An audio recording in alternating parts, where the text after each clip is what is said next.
Hello guys, कैसे हैं आप सब। आई होप सब आप बढ़िया होंगे। दोस्तों, आप सभी के कहने पर मैं अल्ट्रा वेजिटो का एक और पार्ट लाया हूं, तो ऐसे ही सपोर्ट बनाए रखें और जल्दी से 100K करवा दीजिए। तो वीडियो को शुरू करने से पहले लाइक, शेयर, कमेंट्स और सब्सक्राइब जरूर करना। तो जब कुसु मोहितो को बचाने आ जाती है और अल्ट्रा वेजिटो का एक हाथ काट देती है, तब मोहितो कुसु को देख के बहुत खुश होता है, लेकिन वो सोचता है कि कुसु के पास उसकी पावर अभी तक कैसे है। फिर कुसु मोहितो को बताती है कि फादर ने मेरी स्टाफ में एक इमरजेंसी बटन डाला है, जिससे हमारी एंजल्स पावर 48 घंटों के लिए वापस आ जाती है। फिर कुसु मोहितो की भी पावर वापस ला देती है और फिर मोहितो अपनी अल्ट्रा इंस्टिंक्ट पावर वापस पा लेता है।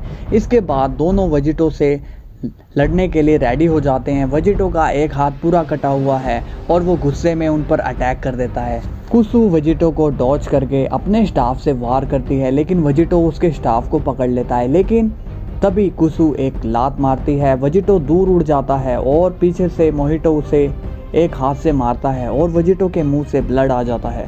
वेजिटो को ये समझ नहीं आता कि एंजल्स के पास उनकी पावर्स आई कैसे। फिर मोहितो और कुसु वेजिटो पर अटैक करने आते हैं, मगर वेजिटो सोलर फ्लेयर यूज कर देता है और उसी टाइम वहाँ से भागकर एक प्लेनेट में चला जाता है। वहाँ पर कोई भी नहीं होता। वेजिटो उधर थोड़ा दूर जाता है और उसे एक गुफा नज़र आती है। वो उसके अंदर चला जाता है, लेकिन तभी उसे अंदर एक आवाज़ सुनाई देती है और वो आवाज़ मोहितो और कुसु की ही होती है। वेजिटो उनको देखकर गुस्सा होता है। उसे पता होता है कि वो एंजल से नहीं बच सकता। फिर वो उस गुफा को तोड़कर वहाँ से भाग जाता है और जल्दी से इंस्टेंट ट्रांसमिशन यूज करके अपने कटे हुए हैंड के पास जाता है। लेकिन तभी एक इमरजेंसी बीम आती है और वेजिटो के एक हैंड को डिस्ट्रॉय कर देती है। इसके बाद वेजिटो गुस्से में देखता है कि ये किसने किया। तभी हमें पता चलता है कि ये काम मोहितो और कुसु का है। फिर वेजिटो अपनी फाइनल फॉर्म में आ जाता है और एक बहुत बड़ी हकाई बॉल बनाता है और बोलता है, मैं हूँ गॉड किलर अल्ट्रा वेजिटो, और पूरा प्लैनेट हकाई कर देता है। उस बॉल से प्लैनेट के साथ दोनों एंजल्स भी इरेज हो जाते हैं। अब वेजिटो टाइम रिंग्स का यूज करता है, उससे वो दूसरे टाइमलाइन में चला जाता है। वो एक गुफा वाली जगह में होता है जहाँ पर बहुत सारी मशीन होती है। तभी वहाँ डॉक्टर जैरो आता है। डॉक्टर जैरो वेजिटो को देख के हैरान हो जाता है और वेजिटो भी हैरान हो जाता है। डॉक्टर जैरो समझ जाता है कि ये एक सेन है और फिर वो जल्दी से एंड्रॉयड 17 और एंड्रॉयड 18 को एक्टिवेट कर देता है।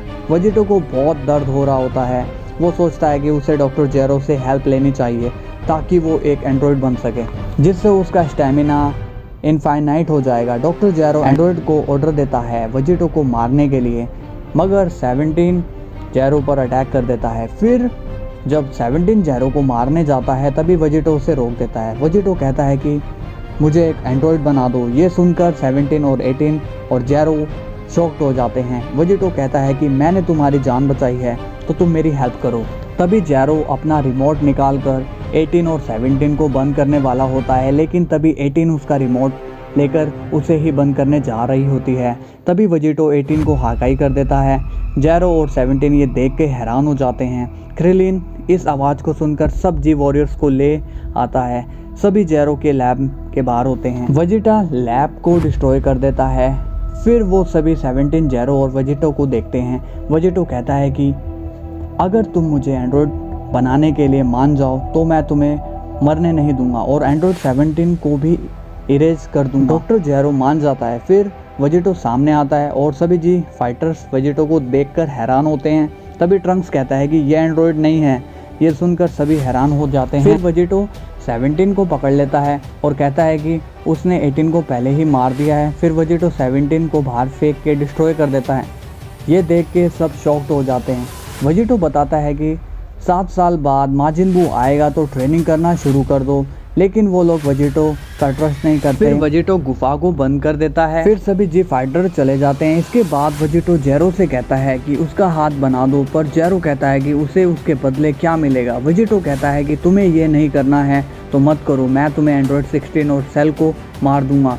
फिर जैरो मान जाता है। फिर कुछ दिन के बाद वेजिटो का हाथ तैयार हो जाता है और जैरो वेजिटो का डीएनए सेल में डाल देता है। फिर कुछ हफ्तों के बाद वेजिटो का हाथ पूरी तरह से काम करने लगता है और उसके हाथ में एनर्जी को अब्जॉर्ब करने का डिवाइस लगा होता है। फिर जैरो कहता है कि मैंने वो सब कर दिया जो वो चाहता था।